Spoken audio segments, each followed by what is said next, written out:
లారా సహోదరి సహోదరులారా, ఈనాడు ఫిబ్రవరి 2వ తారీఖు. ఫిబ్రవరి 2వ తారీఖు అనగానే మనకు మొట్టమొదట గుర్తుకొచ్చేది, ముఖ్యంగా మనం కారంచేడు గ్రామ ప్రజలకు గుర్తుకొచ్చేది ఏంటంటే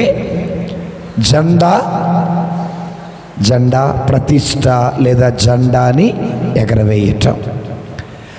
రెండవది ఏం గుర్తుకు రావాలంటే బాలయేసును దేవాలయములో కానుకగా సమర్పించటం. మూడవది ఏంటంటే మరియ తల్లి యూదుల ఆచారం ప్రకారం శుద్ధి గావింపబడటం. నాలుగవది ఏంటంటే యోసేపు గారు దేవునికి ఆ కానుకని, ఆ మోషే చట్ట ప్రకారం విధులను నెరవేర్చటం. ఈ 4. హల్లెలూయా, హల్లెలూయా, హల్లెలూయా, హల్లెలూయా. నేను ముందుగానే చెప్పాను, ఆడపిల్లలందరూ తల మీద ఏమేయాలి? విసిగేయాల్సిందే. మీరు నన్ను తిట్టుకున్నా పర్వాలే. యేసు ప్రభు వారు శిరస్సై ఉన్నారు, సంఘము దేహమై ఉన్నది. యేసు ప్రభుని గౌరవించాలి అంటే దేవాలయములో అడుగుపెట్టే ప్రతి స్త్రీ తప్పనిసరిగా ఏమేయాలి? తల మీద ముసుగు వేయాలి. మీ పువ్వులు రాలిపోయినా, మీ ఇగ్గు ఊడిపోయినా తప్పనిసరిగా తల మీద ఏమేయాలి? ముసుగు వేయాలి. హల్లెలూయా, హల్లెలూయా. అది నేర్చుకోవాలి. పట్టణాలలో అది లోపిస్తుంది. కనీసం పల్లె ప్రాంతాలలో అన్నా దేవుని ఎడల భయభక్తులు కలిగిన మనము ఆ దేవుణ్ణి గౌరవించాలి. హల్లెలూయా, హల్లెలూయా. సో 4 చెప్పాను. మొదటిది జెండా ప్రతిష్ట, రెండవది యేసు ప్రభుని దేవాలయములో కానుకగా ఇవ్వటం, మూడవది మరియమ్మ గారిని శుద్ధీకరింపబడటం, 4వది మోషే చట్ట ప్రకారం యోసేపు గారి విధులని నెరవేర్చటం. ఈ 4 చెప్పుకుందాం అన్నవాడు చప్పడగొట్టండి. అయితే తెల్లారినట్టే. హల్లెలూయా, హల్లెలూయా. మొదటిది జెండా ప్రతిష్ట లేదా జెండా ఎగరవేయటం. ఎందుకు మనం జెండా ఎగరేస్తాం? దేవుడు ఎక్కడైనా జెండా ఎగరేయమని చెప్పాడా? ఫాదర్ గారు అందరూ బయటికి రండి, జెండా దగ్గరికి రండి, జెండా ఎగరవేయండి అన్నారు. ఎవరైనా ఉదాహరణకి వేరే సంఘస్థులు వచ్చి, అమ్మా మీ ఆర్సెం సంఘంలో జెండాలు ఎగరేస్తున్నారు, ఇది బైబిల్లో ఎక్కడుందమ్మా అని అడిగితే మన దగ్గర తప్పనిసరిగా సమాధానం ఉండాలి. మనం చేసేది బైబిల్ ప్రకారమేనయ్యా, మేము సొంతగా ఏది చెయ్యటం లేదయ్యా అని చెప్పగలగాలి. దేవుని స్తోత్రం, హల్లెలూయా, హల్లెలూయా. పిల్లలని గొడవ చేయనీకండి. పిన్ డ్రాప్ సైలెన్స్ ఉండాలి. నేను గుడి అయి బయటికి వెళ్ళే వరకు బైబిల్ గ్రంథం తీయండి. యెషయా గ్రంథము 10వ అధ్యాయము, తీయండి. యెషయా గ్రంథము తీసారా? 11వ అధ్యాయము 10వ వచనం నుండి మెల్లగా చదువుకుందాం. ఫస్ట్ పైన చూడండి. బైబిల్ ఉన్న వారందరూ తీద్దాము. యెషయా గ్రంథము 11వ అధ్యాయము 10వ వచనం. ఆ దినమున ఈశాయి వంశమున పుట్టిన రాజు, ఒక్క నిమిషం ఆగండి. ఈశాయి వంశమున పుట్టిన రాజు ఎవరు? దావీదు. ఒకటి దావీదు, రెండవది ప్రభు అయిన యేసయ్య. ఇద్దరు. ఈశాయి మొద్దు నుండి ఒక పిలక పుట్టును. ఇక్కడ ఈశాయి అనగా దావీదు తండ్రి. ఈషాయి వంశమున పుట్టిన రాజు అనగా ఇద్దరు గుర్తుకొస్తారు. మొట్టమొదటి రాజు దావీదు మహారాజు, రెండవది ప్రభు అయిన యేసయ్య. ఇక్కడ ఎవరి గురించి చెబుతున్నారంటే యేసయ్య గురించి చెబుతున్నారు. చదువు తల్లి. ఆ దినమున ఈషాయి వంశమున పుట్టిన రాజు జాతులకు ఆకర్షణీయమైన ధ్వజముగా ఉండును. ధ్వజము అనగా ఇక్కడ ఏది ధ్వజం అంటే చిహ్నముగా ఉంటాడు. దేనికి చిహ్నముగా? విజయానికి చిహ్నముగా ఉంటాడు. అంటే ఈషాయము నుండి పుట్టే ఒక ఆయన మిమ్మల్ని గెలిపిస్తాడు, విజయానికి గుర్తుగా ఉంటాడు, మనల్ని గెలిపించేవాడుగా ఉంటాడని చెబుతున్నాడు. జాతులు అతని చెంతకు వచ్చును, అతని నగరము ఖ్యాతిని బడయును. ఆ తర్వాత చదవండి. ఆ దినమున ప్రభు మరల తన శక్తిని ప్రదర్శించును.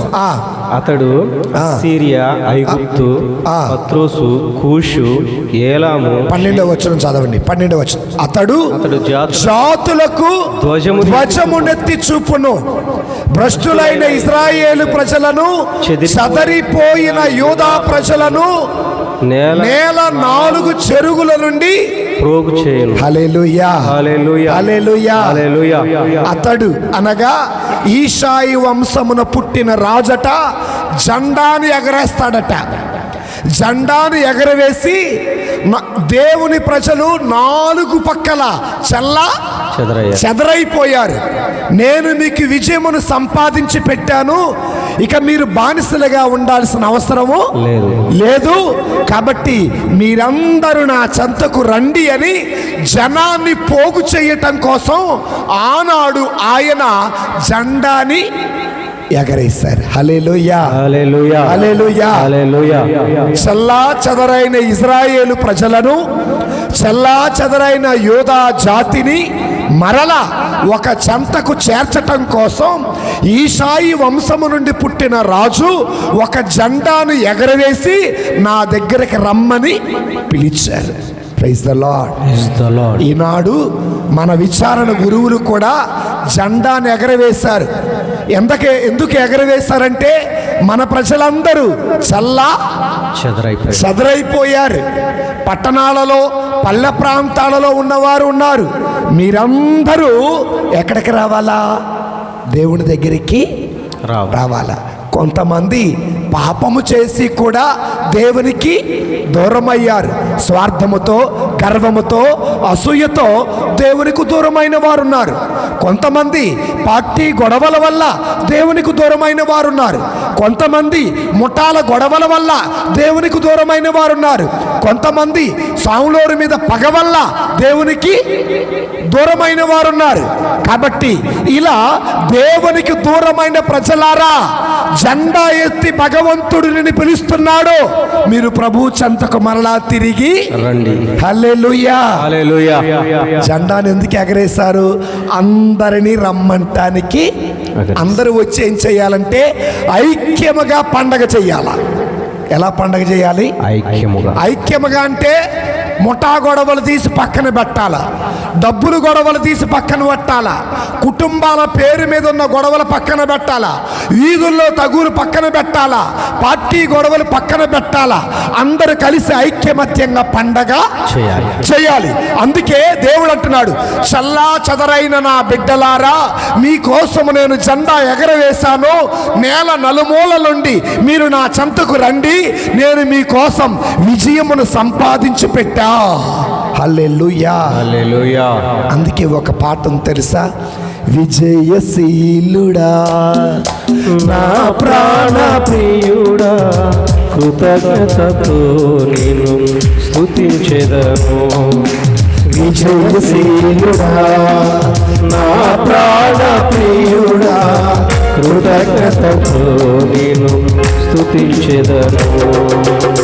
నా యేసయ్యా నిన్ను వేడుకొనగా, నా యేసయ్యా నిన్ను వేడుకొనగా, నా కార్యములన్నీ సఫలము చేసి విజయశీలుడా, నా ప్రాణ ప్రియుడా, కృతజ్ఞతతో నేను స్తుతించెదను. హల్లెలూయా. హల్లెలూయా. అందుకే 133వ కీర్తనలో 1వ వచనములో భక్తుడైన దావీదు గారు ఏం పలుకుతున్నారో ఒక్కసారి విందామా? ఎవరు చదువుతారు? 133వ కీర్తన 1వ వచనము.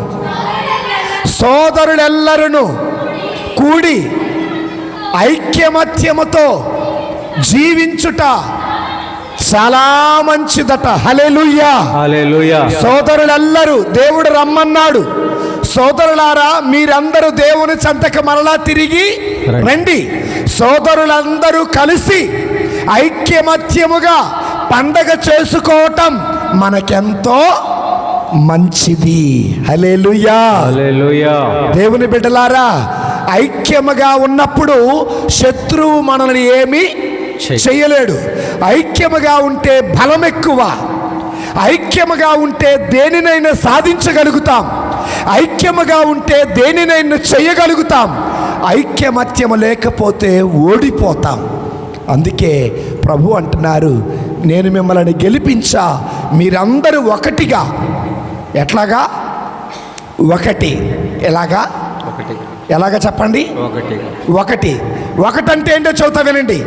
ఒకే దేవుడు, ఒకే వాక్యము, ఒకే విశ్వాసము, ఒకే ప్రార్థన, ఒకే ఆత్మ, ఒకే నిరీక్షణ, ఒకే శరీర రక్తాలు. మనమందరికీ దేవుడు ఒక్కడే. దేవుడు ఒక్కడే, ప్రార్థన ఒకటే, వాక్యము ఒకటే, విశ్వాసము ఒకటే, నిరీక్షణ ఒకటే, తీర్పు తీర్చేవాడు ఒక్కటే. సంఘమే ఒకటే కాదు, మొక్కలైపోయారు. హల్లెలూయా. హల్లెలూయా. ముక్కలుగా పండగ చెయ్యగాకండి, ఐక్యమత్యముగా పండగ చేయాలి. అందుకే సోదరులెల్లరూ కూడి ఐక్యమత్యముగా పండగ చేసుకోవటం ఎంతో ఎంతో మంచిది. ఎంత మంచిదట? తర్వాత చదువమ్మా. చాలా రమ్యమైనది, చాలా అందంగా ఉంటుంది. హల్లెలూయా. హల్లెలూయా. హల్లెలూయా. హల్లెలూయా. తర్వాత చదవమ్మా. అట్టి జీవితము అహరోను తల మీద నుండి గడ్డము నుండి కారి మెడపట్టి మీద నుండి అంగీ మీదకు కారిన తైలం అభిషక్త తైలము వంటిది. హల్లెలూయా. హల్లెలూయా. తల మీద నుండి ఎక్కడికి? గడ్డము మీద నుండి మెడపట్టి మీద నుండి అంగీ మీదకి కారింది ఒకటే. ఏంటది? అభిషక్త తైలము. కానీ భాగాలెన్ని? 4. ఒకటి తల, రెండవది గడ్డము, మూడవది మెడపట్టి, నాలుగవది వస్త్రము. అంటే దాని అర్థం ఏంటి? తలను, గడ్డమును, మెడపట్టిని, దేహమును ఐక్యపరుచున్నది ఒక్కటే. అదే అభిషక్తుడైన దేవుడు. హల్లెలూయా. హల్లెలూయా. మరి సంఘంలో ఐక్యత ఉందా? పార్టీ గొడవలు ఉన్నాయా? ముఠా గొడవలు ఉన్నాయా? వాటన్నిటిని ప్రక్కన పెట్టండి. చల్లా చదరైన బిడ్డలారా, మీరు నా దగ్గరకు మరలా తిరిగి రండి. మీరొస్తే నాకెంతో సంతోషం, మీరొస్తే నాకెంతో ఆనందం అంటున్నాడు. Praise the lord. Hallelujah. Hallelujah. Hallelujah. Hallelujah. అందుకే దేవుని బిడ్డలారా, 20వ కీర్తన 5వ వచనం ఒకసారి చూద్దామా? 20వ కీర్తన 5వ వచనం. నీ విజయమును గాంచి మేము హర్షధ్వానము. హల్లెలూయా. హల్లెలూయా. జెండాను ఎందుకు ఎగరేశారు తెలుసా? దేవుడు మాకు విజయమును సంపాదించి పెట్టాడు. ఆ విజయమును గాంచి ఏం చేయాలా? విజయ గీతము మనసారా నేను పాడేదా, నా విజయముకై ప్రాణత్యాగము చేసావు నీవు, పునరుద్ధారుడనివే నా ప్రాణానికే నా ఆరాధన. పునరుద్ధారుడనివే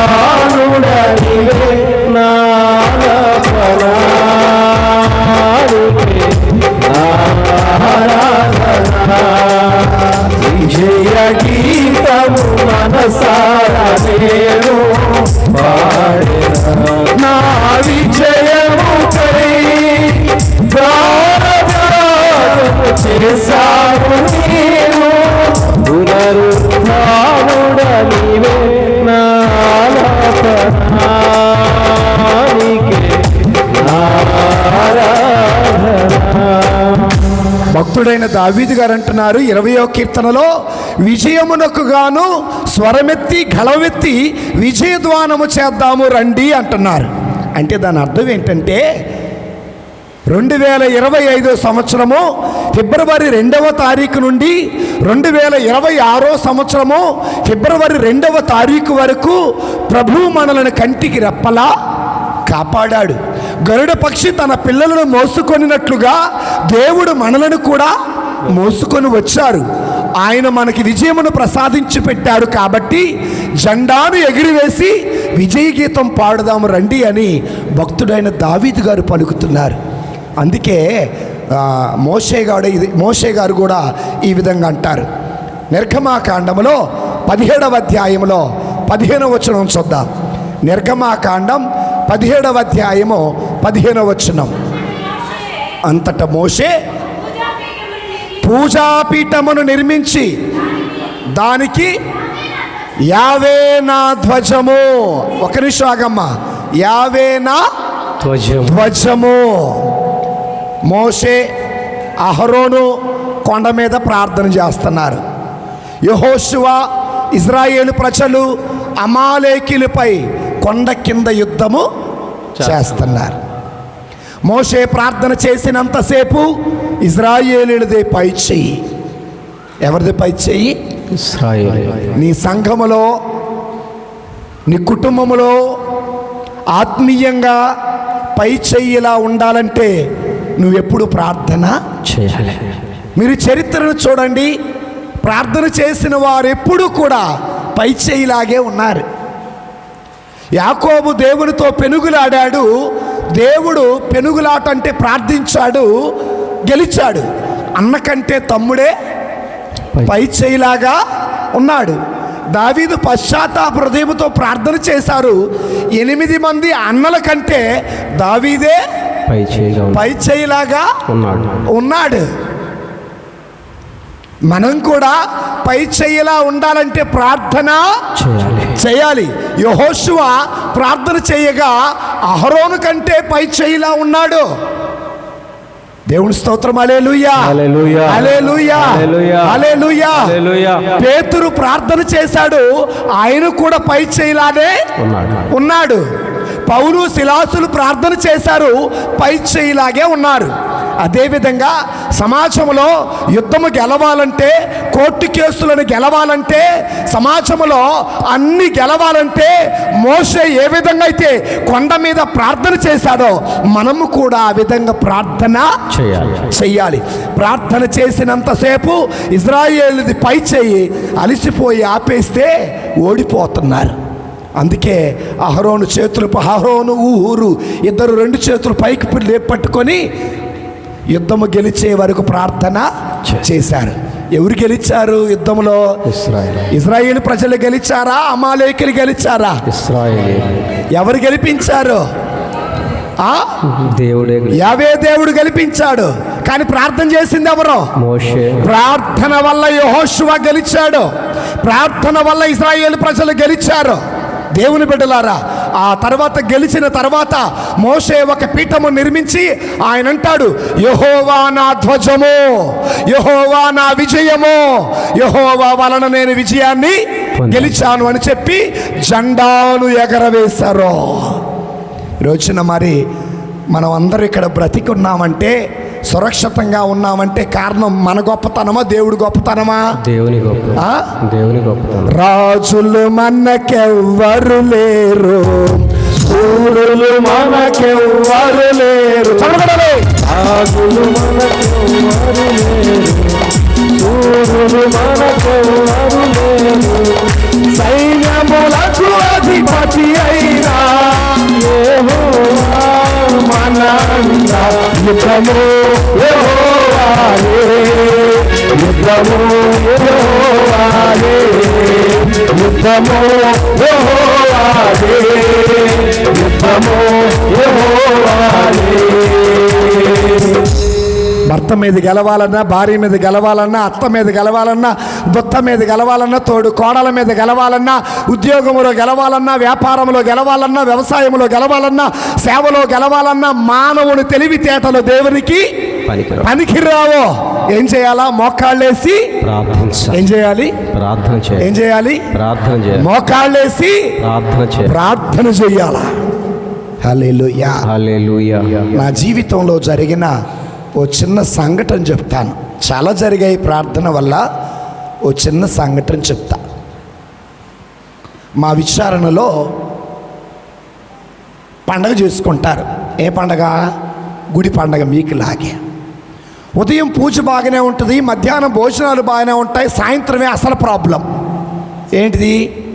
తేరు కదిలింది కరుణరథం సాగింది, కదిలింది కరుణరథం సాగింది, పెద్దల గొడవ మందుతోన సాగింది, మందుతోన సాగింది. అవునా? అదేనా జరిగేది? సో అట్లాగే మా కాడ తేరు ప్రదక్షిణ ఉంది. మొదటి సంవత్సరం సినిమా పాటలు వద్దు. వాళ్ళు ఏమన్నారు తెలుసా? నిన్నగాక మొన్న వచ్చి ఏందయ్యా మా మీద నీ పెత్తనం అన్నారు. మొదటి సంవత్సరం ఆపేశా. రెండవ సంవత్సరం డి అంటే డి. అటు నుంచి కుర్రోళ్ళు, ఇటు నుంచి నేను ఒక్కనే. అటు నుంచి కుర్రోళ్ళు, ఇటు నుంచి నేను ఒక్కనే. మీరు నమ్మరు, ఆపేశారు. ఆడవాళ్ళందరూ నా వెనకాల వచ్చారు. ఫాదర్ గారు చెబుతుంటే ఎంటర్ అయిందంటే ఆపేశారు. ఇక కుర్రోళ్ళందరికీ పీకల దాకా ఉంది. మమ్మల్ని సినిమా పాటలు వేసుకొని ఇట్లా, డీజే సాంగ్లు వేయని ఇట్లా, ఏంది కొత్త ఆచారం అని. నా మనసు కొద్దిగా బాధ అనిపించింది. ప్రభువా, ఏం చేయాలా? ఈ పనికి మాలిన పాత అలవాట్లన్నీ మానేయాలా? ఏం అలవాటు అది? ఈ రోజున ఒకప్పుడు తేరు ఊరేగింపు ఎలా ఉండే తెలుసా? ఓ చిన్న మరియమ్మ గారి స్వరూపం పెట్టుకొని, 2 మైకులు పెట్టుకొని ఆడోళ్ళందరూ జపమాలు చెప్పుకుంటూ తిరిగేవాళ్ళు. అవునా? ఈరోజు ఎట్టుందో తెలుసా? ముందు డీజే, రకరకాల రంగుల లైట్లు, ఆ రంగుల లైట్ల కింద తాగిన వాళ్ళు అందరూ ఉన్నారు. రకరకాల రంగుల లైట్లు, డీజేలని ఎక్కడుంటాయి? పట్టణాలలో ఉంటాయి. పట్టణాలలో ఎక్కడుంటాయి? పబ్బుల్లో ఉంటాయి. పబ్బుల్లో ఏం జరుగుతుంది? గంజాయని, మద్యపానమని, ధూమపానమని, అశ్లీలమైన వాతావరణం అనేది అక్కడ ఉంటుంది. అక్కడ ఉండేది కాస్త ఇప్పుడు ఎక్కడికి వచ్చింది? దేవుడు ముందుకు వచ్చింది. అవునా కాదా? అవును. సాతానుగాడు మన సంఘాల్లోకి ఎలా జొరబడుతున్నారో చాలామందికి తెలియటల్లా.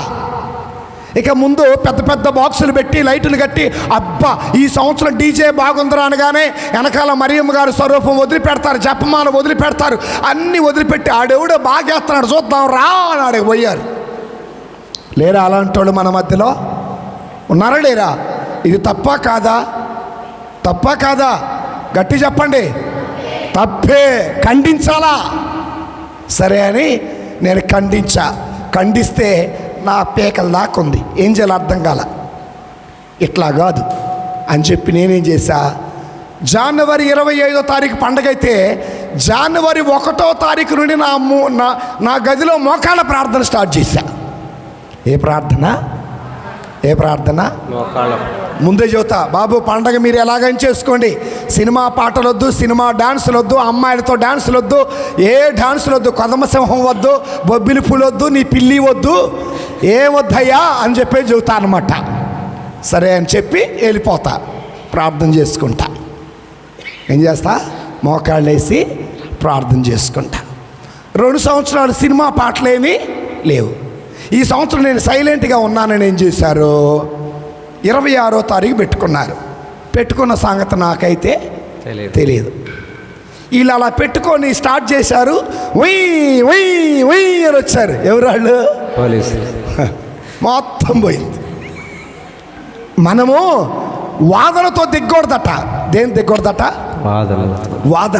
వాదన చేయి గెలవాలనుకునేవాడు ఎలాంటోడంటే, శిరాపుత్రుడైన యేసు జ్ఞాన గ్రంథానికి రండి. శిరాపుత్రుడైన యేసు జ్ఞాన గ్రంథము 20వ అధ్యాయానికి రండి. శిరాపుత్రుడైన యేసు జ్ఞాన గ్రంథము 20వ అధ్యాయము తీసారా? 4వ వచనం చదువుతారా? బలవంతముగా తన వాదనను నెగ్గించుకొని చూచుట. బైబిల్ ఉన్న వాళ్ళు చూడండి, కొంతమంది వాదిస్తారు, ఫాదర్ గారితో వాదిస్తారు, సంఘ పెద్దలతో వాదిస్తారు, స్త్రీలతో వాదిస్తారు. అట్టెందుకు కాదు ఇట్టెందుకు కాదు. అందుకే మన వాదనకు దిగకూడదు. ఏం చేయాలి? ప్రార్థన చేయాలి. వాదించి గెలవటం కూడదట. వాదించి గెలవటం ఎలాంటివాడట? మరలా చదవమా.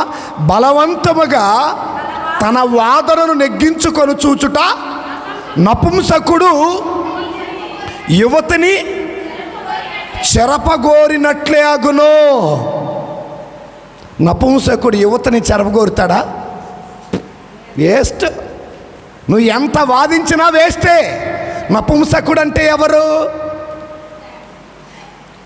అటు స్త్రీ కాదు, ఇటు పురుషుడు కాదు. అటు స్త్రీ పురుషుడు కాని వాడు యువతి అని స్త్రీని చరిస్తాడా? లేదు. వాక్యం చెబుతుంది. అందుకే వాదనతో గెలవాలనుకోగాకండి, ప్రార్థనతో గెలవండి. దేంతో గెలవద్దు? కొంతమంది గెలుస్తారు భర్తతో వాదిచ్చి వాదిచ్చి చీపిరి కట్ట ఎరగాల, రోకల బండాన పగలాల. హల్లెలూయా. అందుకే వాదించకండి, మౌనంగా ప్రార్థన. మోషే ప్రార్థించాడు, ఇశ్రాయేలు ప్రజలు యుద్ధములో గెలిచారు, ఆయన విజయ పతాకాన్ని ఎదగేశారు. యెహోవా నా ధ్వజము. హల్లెలూయా. అందుకే ఆనాడు మోషే ఏమి ఎగరేశాడు? జెండా ఎగరేశారు. అందుకే ఆనాడు యెషయా ప్రవక్త ద్వారా దేవుడు పలికాడు, కాబట్టి మీరందరూ నా దగ్గరికి విజయానికి గుర్తుగా, చల్లా చెదరైనటువంటి వారిని గుర్తుగా, అందరి దగ్గరికి రమ్మనటానికి గుర్తుగా ఏమి ఎగరేశారు? ఆ పూలు బాగున్నాయి కాదు, బొమ్మ బాగుందని చెప్పుకోవటానికి కాదు, ఆడ జెండా ఎగరేసింది. హల్లెలూయా. ఇది మొదటిది. ఇక రెండవది, దేవుని బిడ్డలారా, జెండాని ఎందుకు ఎగరేశారు అనేది మూడోది చెప్పుకుందాం. సంఖ్యాకాండంలోకి వెళ్దాం, 2వ అధ్యాయంలోకి వెళదాం. సంఖ్యాకాండము ఒకసారి నిద్రపడినంత గట్టి చప్పలు కొడదాం. దేవునికి మహిమ కలుగును గాక. ఆమెన్ చెబుదామా? సంఖ్యాకాండము 2వ అధ్యాయము తీసారా? 2వ అధ్యాయము. ఈ 2వ అధ్యాయంలో మనం ఒకసారి చదివితే అక్కడ జెండా గురించి ఉంటుంది. ఒకసారి చాలా జాగ్రత్తగా చదువుకుందాం దేవుని బిడ్డలారా.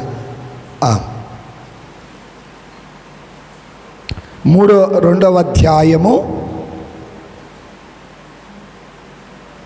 17వ వచనం చదువుకుందాం.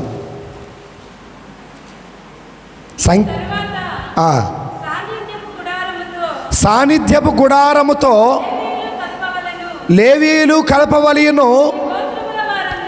వీరు గోత్రముల వారందరూ ప్రయాణము చేయనప్పుడును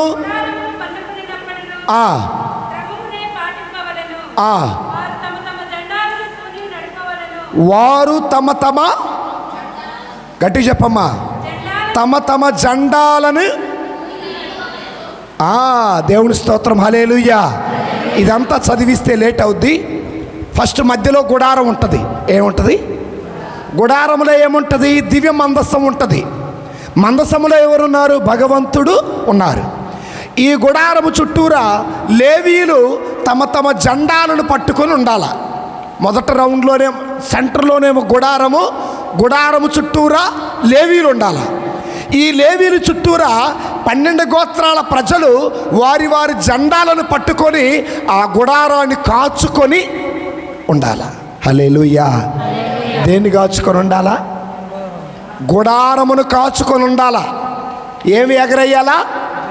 జెండాను ఎగరేయాలి. జెండాను ఎందుకు ఎగరేయాలంటే మా గోత్రపు జెండా ఇది అని తెలియచేయటం కోసం. అయితే ఈ జెండాలు ఎగరేసిన వారు, జెండాలు పాతిన వారందరూ దేన్ని కాచుకొని ఉండాలా?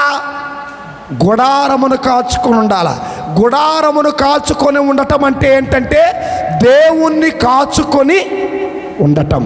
అందుకే ఎవరైతే గుడారమును కాచుకొని ఉంటారో వారిపైన దేవుడు పగలు మేఘస్తంభం వలె, రాత్రి ఎక్కడ ఉంది ఇది అంటే నిర్గమాకాండము 40వ అధ్యాయంలోకి రండి. నిర్గమాకాండము 40వ అధ్యాయము దేవుని బిడ్డలారా,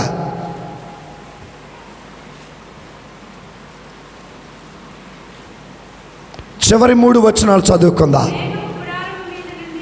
మేఘము గుడారము నుండి పైకి లేచినప్పుడు కానీ ఇజ్రాయేలీలు ఒక విడిది నుండి మరి ఒక విడిదికి ప్రయాణమైనప్పుడు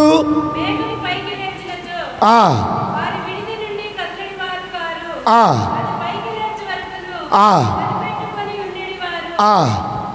30వ వచనం, పగలు ప్రభు మేఘపు గుడారము పైన నిలిచెడివాడు, రేయి ఆ మేఘము నుండి నిప్పు వెలిగెడిది.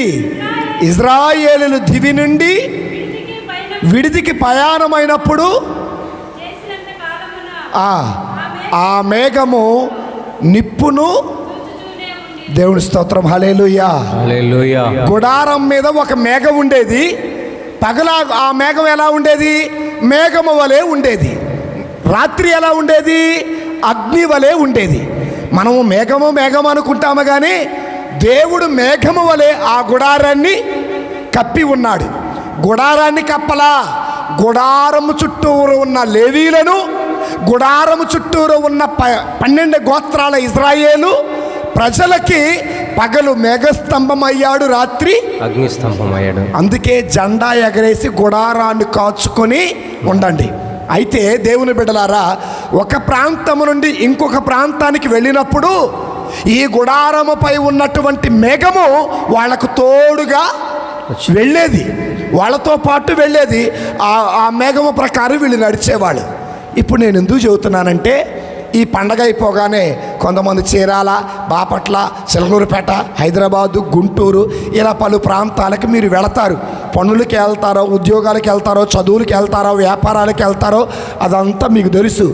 దేవుడు మీకు తోడుగా ఉండటం కోసం, దేవుడు మీ వెంట మీతో రావటం కోసం మీ విచారణ గురువులు జెండాని ఎగరేశారు.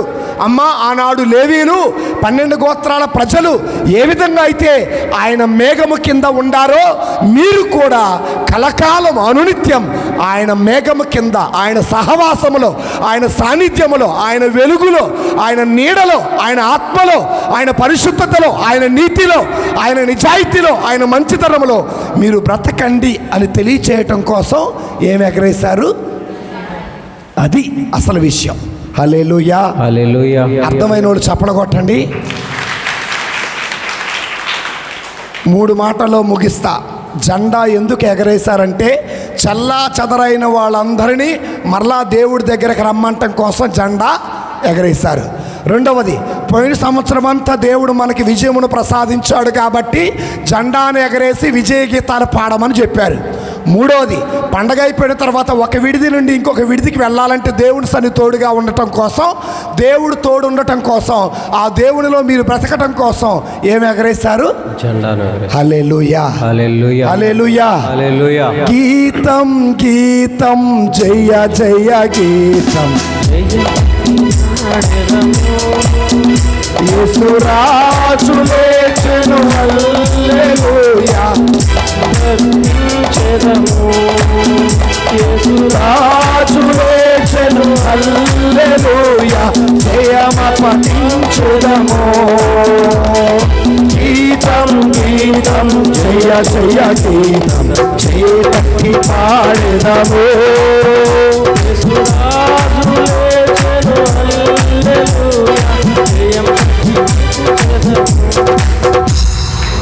అందుకే చివరిగా కొరింథీయులకు రాసిన మొదటి లేఖ 15వ అధ్యాయము 57వ వచనం చదువుకుందామా?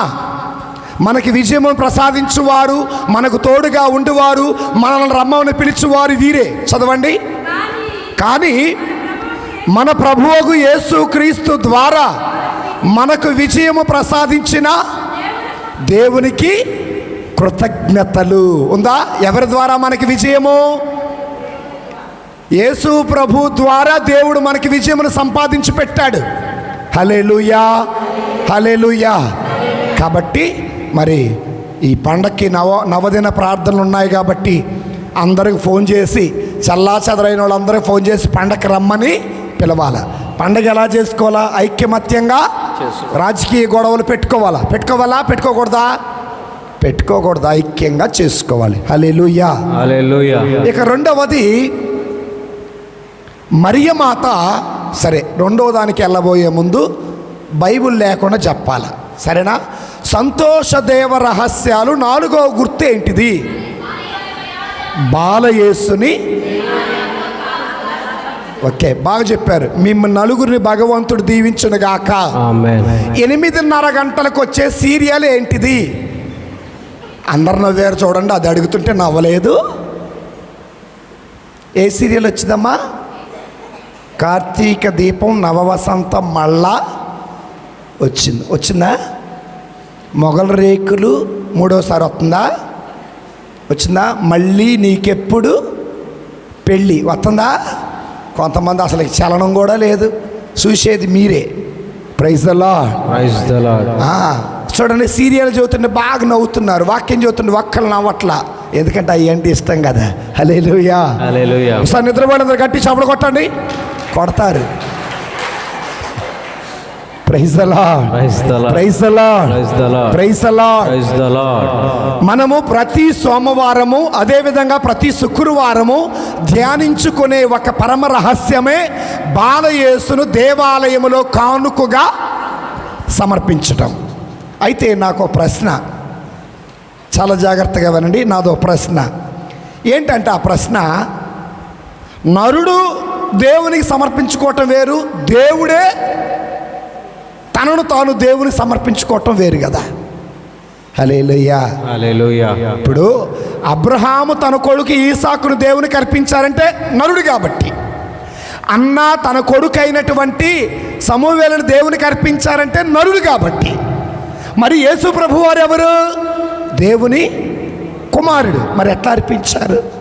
Praise the lord. Praise the lord. దేవుని కుమారుడు అసలు ఎందుకు సమర్పించుకోవాల్సింది వచ్చిందనేది 3 మాటల్లో చెబుతా, గుర్తుపెట్టుకోండి. మరియమ్మ గారు, యోసేపు గారు బాలయేసును దేవాలయంలో కానుకగా ఎందుకు సమర్పించారు? మొదటి కారణం ధర్మశాస్త్రానికి లోబడటం. రెండవ కారణం ప్రవచనాలను నెరవేర్చటం కోసం. మూడవ కారణం నిరీక్షిస్తున్న వారందరికీ ధైర్యము చెప్పటం కోసం, వారి విశ్వాసాన్ని బలపరచడం. మొదటిది ఏంటమ్మా?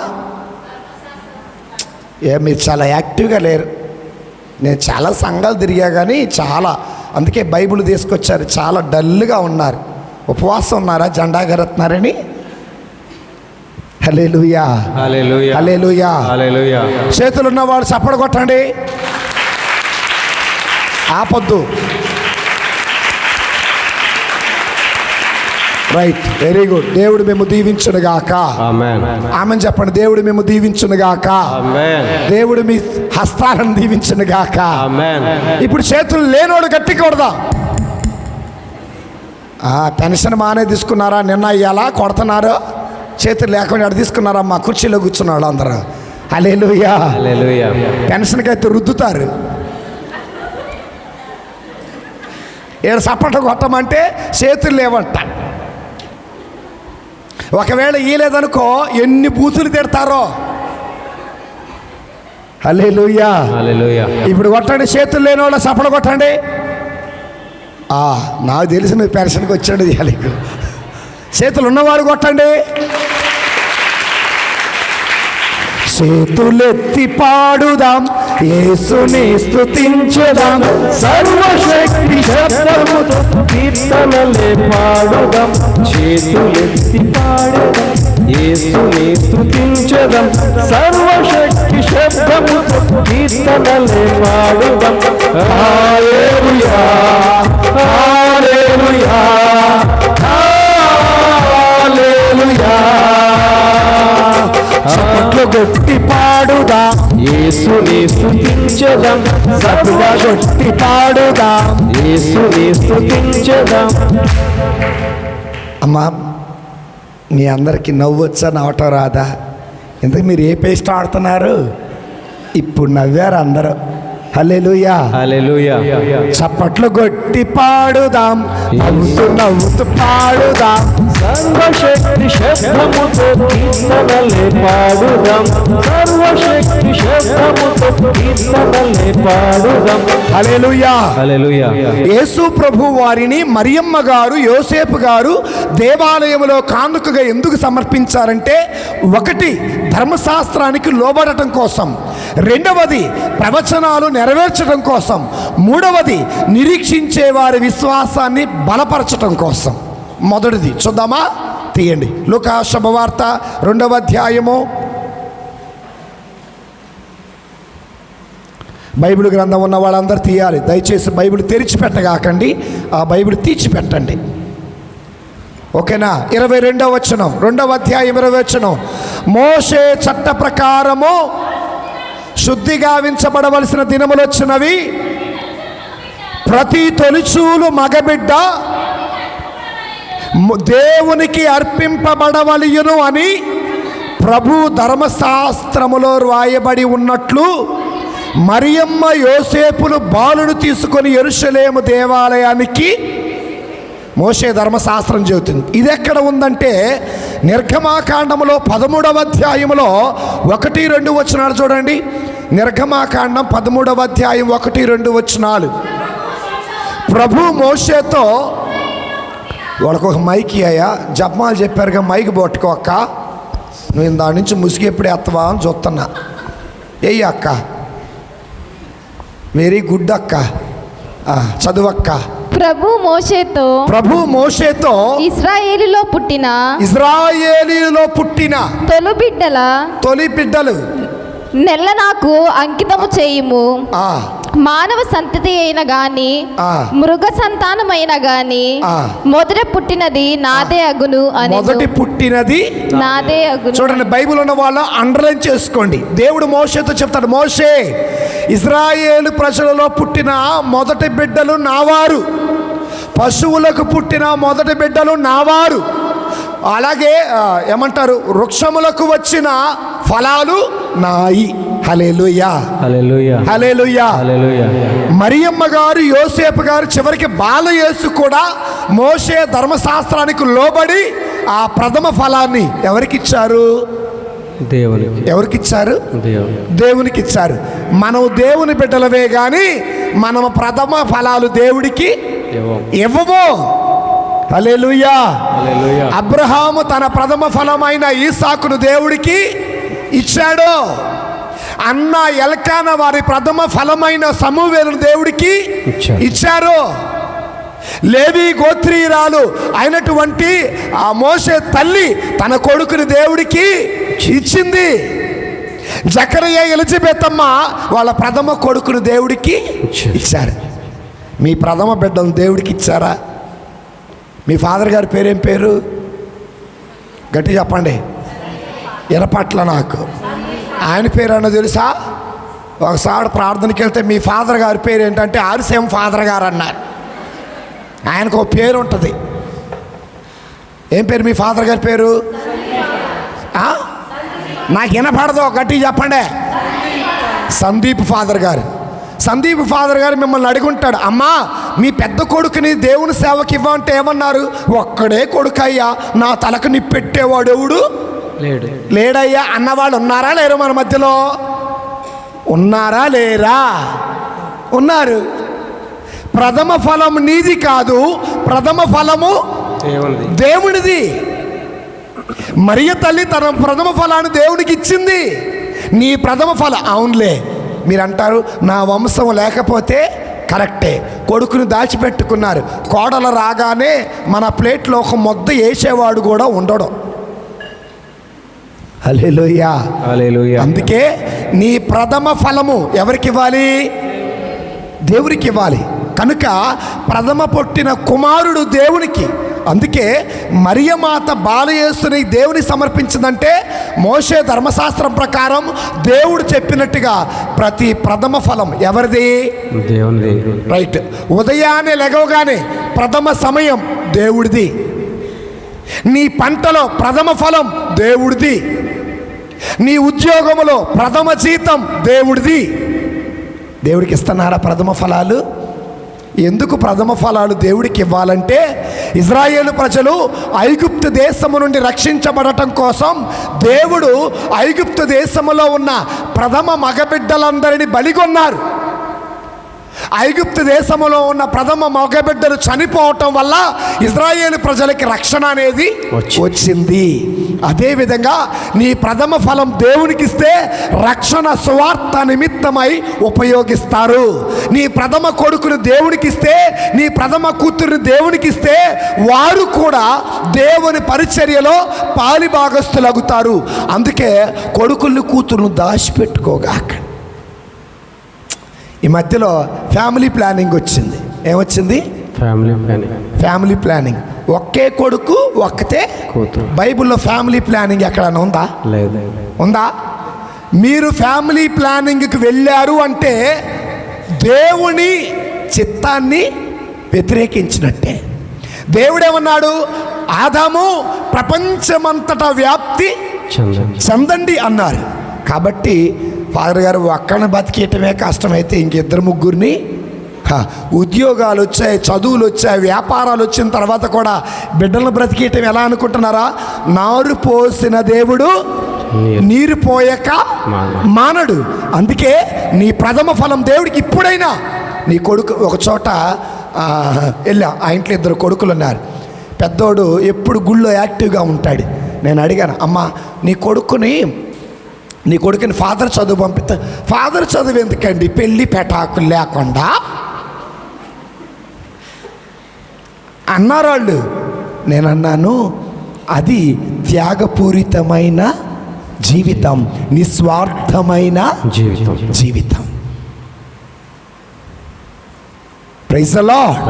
Praise the lord. అంత గొప్ప భాగ్యం నీకు రాదు. అతడు క్రీస్తు నిత్య యాజకత్వంలో పాలిభాగస్థుడు. క్రీస్తు ప్రభు నిత్య జీవి. ఆ నిత్య జీవి యాజకుడై ఉన్నాడు. ఆ నిత్య జీవి యాజకత్వంలో పాలిభాగస్థుడే గురువు. కాబట్టి నీ పిల్లలను గురువులు చేయటానికి వెనకడుగు వేయగాకండి. హల్లెలూయా, హల్లెలూయా. నేను నా ఇంట్లో నా ప్రథమ కొడుకుని, మా అమ్మా నాన్నకి ప్రథమ బిడ్డనే. దేవుడు నన్ను తన పరిచర్యకి పిలుచుకున్నాడు. ఆ పరిచర్యలో బహు గొప్పగా వాడుకుంటున్నాడు. హల్లెలూయా, హల్లెలూయా. సో యేసు ప్రభు వారు ధర్మశాస్త్రానికి లోనయ్యాడా లేదా? విధేయత చూపించాడా లేదా? మరి మేము కూడా ఇక్కడి నుంచి చూపిస్తా అన్నవాళ్ళు చప్పలు కొట్టండి. అయ్యో, మా ఫాదర్ గారు మమ్మల్ని అడుగుతున్నారు. విధేయత చూపితే ఆశీర్వాదం, అవిధేయత చూపితే శాపం. హల్లెలూయా, హల్లెలూయా. ఇది మొదటిది. ఇక ముగిస్తా, సమయం లేదు కాబట్టి. రెండవది, మొదటిది ఏంటిది? ధర్మశాస్త్రానికి లోనవ్వటం. రెండవది ప్రవచనాలు. మీకు 3 ప్రవచనాలు నిరూపిస్తా. మొదటి ప్రవచనం మలాకీ గ్రంథము 3వ అధ్యాయము 1వ వచనం. మైక్ తీసుకోమా. శక్తిమంతుడైన ప్రభువు ఇట్లు. సర్వశక్తి. బైబిల్ తీయాలి, అందరు తీయాలి. మలాకీ గ్రంథాన్ని ఎతకాకండి. ఎతుకుతారు, నాకు తెలుసు. కొంతమంది కింద పెట్టారు. ఒళ్ళో పెట్టుకో మా బైబిల్. పెట్టండి, ఒళ్ళో పెట్టండి. ఒక ఆవిడైతే ఫోన్ చూస్తుంది, ఫోన్లో మాట్లాడుతుంది. ఎవరో నాకు తెలుసుగా, మీరు వెనక్కి చూడగాకండి. మలాకీ గ్రంథము 3వ అధ్యాయము 1వ వచనం చదువు తల్లి. సర్వశక్తిమంతుడైన ప్రభువు ఇట్లు బదులు చెప్పుచున్నాడు. ప్రభు ఇట్లు పలుకుచున్నాడు. ఇదిగో నా మార్గమును సిద్ధము చేయుటకు నేను ముందుగా నా దూతను పంపుదును. ఈయనెవరు? దూత అనగా ఎవరు? బప్తిస్మా యోహాను గారు. ఆయన కాదు. నెక్స్ట్ చదువు తల్లి. అప్పుడు మీరు ఎదురు చూచుచున్న ప్రభువు అకస్మాత్తుగా దేవాలయములోకి వచ్చును. ప్రవచనం. ఎవరి ప్రవచనం పలికింది? మలాకీ పలికారు. ఎవరి గురించి?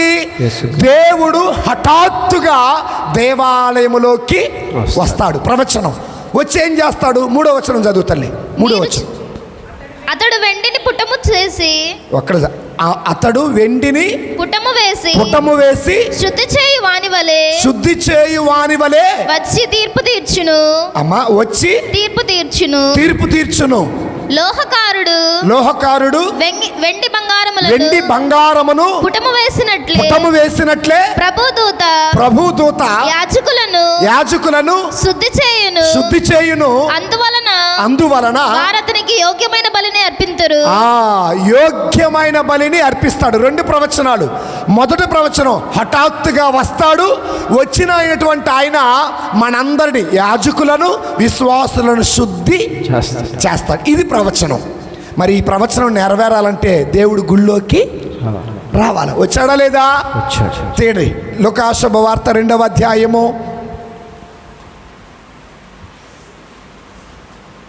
లూకా శుభవార్త 2వ అధ్యాయము 27వ వచనం చదువుకుందాం. పవిత్రాత్మ ప్రేరేపణచే 2:27 అతడు దేవాలయములోనికి వచ్చెను. తల్లిదండ్రులు ఆచార విధులను నెరవేర్చడంలో బాలయేసును లోనికి తీసుకొని రాగా సిమియోను ఆ బాలుని హస్తములోనికి తీసుకొని, గట్టి చప్పట్లు కొట్టి దేవుని స్తుతిద్దాం. మొదటి ప్రవచనం నెరవేరిందా లేదా?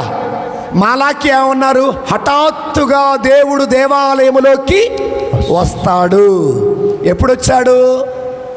40 రోజులకి. డిసెంబర్ 25వ తారీఖు నుండి నవంబర్ 2వ తారీఖు వరకు ఎన్ని రోజులు? 40 రోజులు. ఈ 40వ రోజున హఠాత్తుగా మరియమాత యోసేపులు ఇద్దరూ కూడా బాలయేసును దేవాలయములోకి తీసుకొని వచ్చి సిమియోను హస్తాలలో ఉంచిరి. హఠాత్తుగా దేవుడు వచ్చాడా లేదా? ప్రవచనం నెరవేరిందా లేదా? నెరవేరింది. హల్లెలూయా, హల్లెలూయా. తర్వాత ఏమన్నాడు? 2వ ప్రవచనం ఏంటి? వచ్చినటువంటి ఆయన యాజకులను విశ్వాసులను శుద్ధి చేస్తాడు అన్నాడు. శుద్ధి చేశాడా లేదా అనంటే యోహాను గారు రాసిన మొదటి లేఖ 1వ అధ్యాయము 7వ వచనం చూడండి. యోహాను గారు రాసిన లేఖ 1వ అధ్యాయము 7వ వచనం. కానీ ఆయన వెలుగునందున్నట్లే, ఆయన వెలుగునందు ఉన్నట్లే మనమును వెలుగులోనే జీవించినచో, మనమును వెలుగులోనే జీవించినచో మనము అన్యోన్యమగు సహవాసము కలవారము అగుదము. ఆయన పుత్రుడగు యేసు రక్తము, చూడండి, ఆయన పుత్రుడగు యేసు రక్తము మనలను పాపముల నుండి, మన ప్రతి పాపము నుండి శుద్ధి చేయును. హల్లెలూయా, హల్లెలూయా. యేసు ప్రభువారు దేవాలయములోకి వచ్చారు, రక్తాన్ని చిందించారు, తనను తాను బలిగా అర్పించుకున్నారు, యాజకులను ఇజ్రాయేలు ప్రజలందరినీ శుద్ధి చేశారు. హల్లెలూయా, హల్లెలూయా. ప్రతి ఘోర పాపము కడుగును మన యేసయ్యా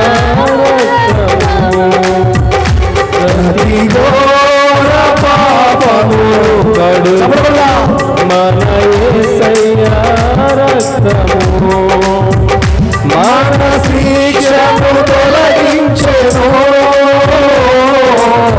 సంహారమే తప్పించెను, మన శిక్షను తొలగించెను,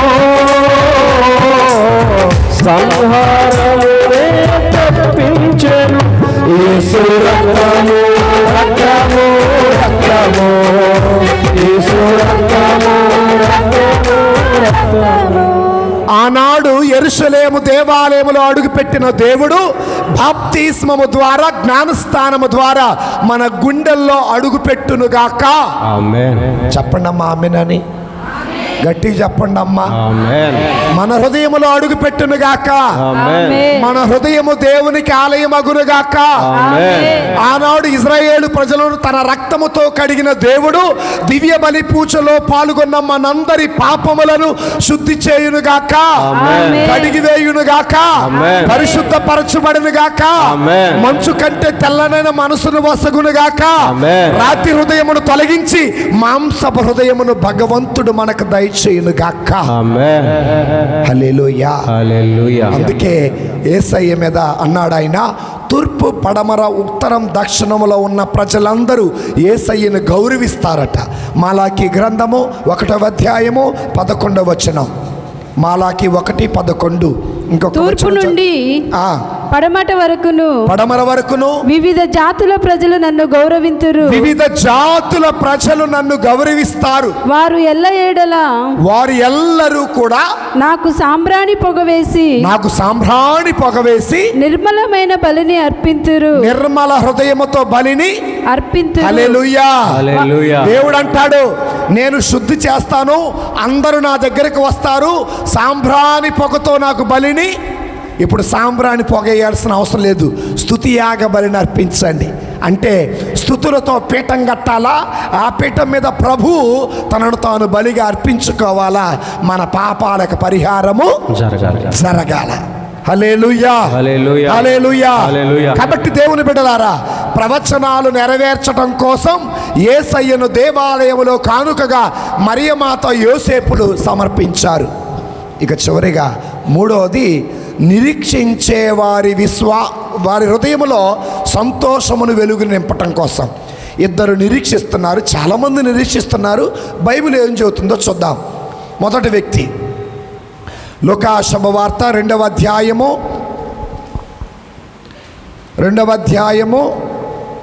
తీసారా, 25వ వచనం. యెరూషలేములో సిమియోను అంత నీతిమంతుడు దైవభక్తుడు ఉండెను. అతడు ఇజ్రాయేలీల ఓదార్పుకై నిరీక్షించుచుండెను. అర్థమైందా? ఎవరి కోసం నిరీక్షిస్తున్నాడు? ఇజ్రాయేలు ప్రజల కన్నీళ్లు తొడవటం కోసం, బానిసత్వం నుండి విడిపించడం కోసం, రక్షించడం కోసం, స్వస్థత ఇవ్వటం కోసం, దుష్ట శక్తులు, అంధకార శక్తులు, సాంఘిక శక్తుల నుండి విడిపించడం కోసం ఒక ఆయన వస్తాడు అని ఎదురు చూస్తున్నాడు. ఆయన ఓదార్పు కోసం ఎదురు చూస్తున్నాడు. ఆయన రానే వచ్చాడు. ఆయన సిమియోను చేతుల్లో ఉన్నాడు.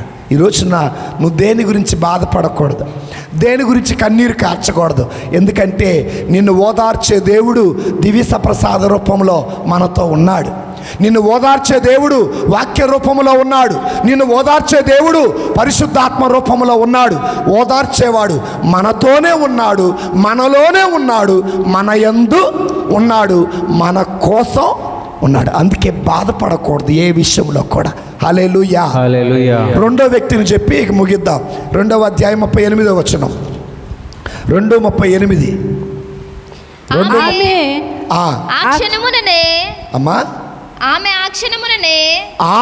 ఆమె అంటే ఇక్కడ అన్నమ్మ అనేది ప్రవక్త, ఆషేరు వంశీయురాలు, ఫనూయేలు పుత్రిక.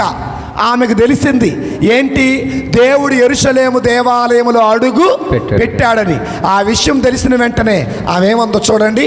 ఆమె ఆ క్షణముననే దేవాలయములోకి వచ్చి దేవునికి ధన్యవాదములు అర్పించెను. ఎందుకో ధన్యవాదాలు అర్పించింది. యెరూషలేము విముక్తికై నిరీక్షించుచున్న వారందరూ ఆ బాలుని గూర్చి యెరూషలేము నిరీక్షిస్తుందంట. ఎందుకని? యెరూషలేములో వ్యాపారం జరుగుతుంది, యెరూషలేములో వ్యభిచారం జరుగుతుంది, యెరూషలేములో డబ్బులు మారుస్తున్నారు, యెరూషలేములో పావురాళ్ళు అమ్ముతున్నారు. ఇలా శ్రమలన్నీ తొలగిపోయి, బానిసత్వం అని తొలగిపోయి ఎదురు చూస్తున్నారు. ఆయన రానే వచ్చాడు, వీళ్ళని విడిపించాడు. హల్లెలూయా, హల్లెలూయా, హల్లెలూయా, హల్లెలూయా. కాబట్టి యేసయ్యను దేవాలయంలో కానుకగా ఎందుకు సమర్పించారు అంటే, ఎవరైతే ఆయన కోసం ఎదురు చూస్తున్నారో ఆయన వచ్చాడు అని తెలియచేయటం కోసం, వారి విశ్వాసాన్ని బలపరచడం కోసం యెరూషలేము దేవాలయంలో కానుకగా సమర్పించింది. కాబట్టి మీరు కూడా పండగ చేసుకోబోతున్నారు. ఎప్పుడు? రేపు ఎన్నో తారీఖు? 11వ తారీఖు. అయితే మీరు చేయాల్సిన పనులు 2. ప్రతి ఒక్కరూ క్యాండిల్స్ దేవునికి ఇవ్వాలి. ఎవరికి ఇవ్వాలి? ఏమివ్వాలి? క్యాండిల్స్ అనగా కొవ్వొత్తులు. ఎందుకు కొవ్వొత్తులు ఇవ్వాలి అంటే, ఇజ్రాయేలు ప్రజలకి, అన్యులకు వెలుగును చేకూర్చుటకు ఆయన వచ్చాడు, వెలుగులాగా వచ్చాడు. కాబట్టి కొవ్వొత్తులను దేవుడికి ఇవ్వాలి. అలాగే మీ బిడ్డలను కూడా దేవునికి కానుకగా ఇవ్వండి. మీరిచ్చే 10 రూపాయల కన్నా, మీరిచ్చే అరటిపళ్ళు కన్నా, మీరిచ్చేటటువంటి ధనధాన్యాల